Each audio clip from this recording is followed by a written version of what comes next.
Ashe has recently grown to be one of the strongest legends in Apex. With her diverse kit, it allows her to be aggressive while having crazy maneuverability around the map, which allows for some great outplay potential. Here's a full pro guide on how to play Ashe.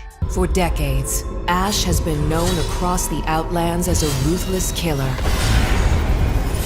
unburdened by conscience. But a dark secret lurks beneath the surface. Hello, can anyone hear me? Another consciousness hidden away. Yo, what's good, YouTube? It's your boy Yopi bringing you another brand new pro Apex guide. Today we're going to be going over Ashe. First up, let's break down her kit. Her tactical is the arc snare. Throw a spinning snare that damages and tethers the first enemy that gets too close. Her passive is the mark for death.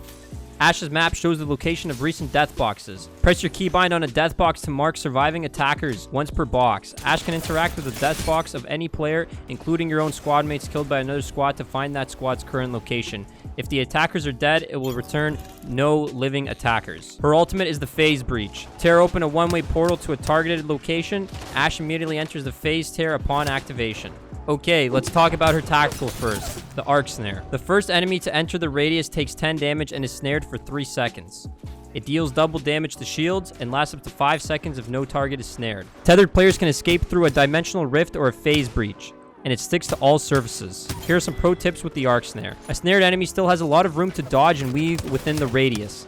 Since their movement will only be impaired if they try to escape, try to snare someone after they've taken some damage so you can finish them off. You can pair the snare with other Legends attacks like grenades, caustics, gas traps, and fuses, knuckle clusters, and more. Since it's a very slow moving and obvious projectile, it's hard to hit at a long range. Expect to use it more for an area denial than actually trapping enemies from a distance. Throw an arc snare at a doorway or corridor to block it for a few seconds, giving you a short time to heal. You can throw the snare at an enemy's horizon gravity lift or an octane bounce pad to effectively disable them for a few seconds. You can also throw it behind/beside rocks or cover. It's great to do this if it's paired with a bloodhound scan so you know exactly where they're at when you throw the snare. If you're bubble fighting, make sure you try to throw your snare inside of the bubble to throw off the enemies inside of it. Next up, let's talk about her passive, marked for death. You can use this ability on your own squad mate death boxes to find their attackers.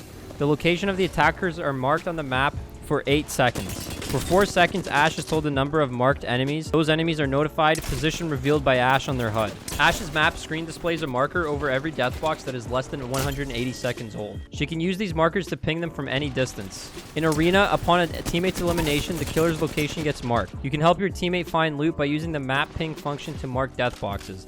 This is especially helpful when the area is known to have intense firefights, especially in the last few rings. Be cautious when marking attackers. Some enemies are good at tracing their previous location, and as such, marking death boxes may end up exposing your own position instead. You also have to do an animation when you go for the death boxes, so this could also get you killed, so be careful when you're doing that. Next up, let's talk about her ultimate, the phase breach.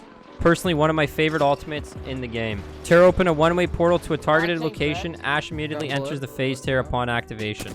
Maximum range is 62.5 meters and it lasts 15 seconds. If used prior to entering the phase, Wraiths into the void cooldown will reset upon reaching the other side. Any player who uses the portal will face in a predetermined direction. Use this to your advantage by immediately walking backwards after exiting your phase to take any enemies who follow you by surprise. This ability can be used through open windows, use this to escape a building or to surprise enemies. Next up, let's talk about her overall playstyle. Ashe can be very aggressive with her kit, using the snare to trap enemies, portaling behind them or running up to them, dealing some damage, and then portaling out. You can get some crazy off angles and play by yourself a bit if needed. Ashe is definitely a great legend to run if you have an aggressive playstyle and you know what you're doing. The one downside is it's kind of hard to maximize Ashe's abilities because she does require a bit of skill to really use them to their full potential. Legends Ashe works well with. She works well with pretty much anyone. Like I said, she's a versatile legend and she can be used with any meta. You can pair her abilities with any legend and any legend can pair their abilities with Ashe. Ranking Ashe in the meta. Ashe has quickly grown to a top 3 legend with pros using her in the ALGS pro scene. That's going to do it for this guide. I hope it helped. Thanks for watching. Leave a comment and hit that subscribe button with post notifications on. And make sure you stay tuned for the next guide. We're going to be doing Mad Maggie when she comes out next week. I hope you have a great rest of your day. Peace out.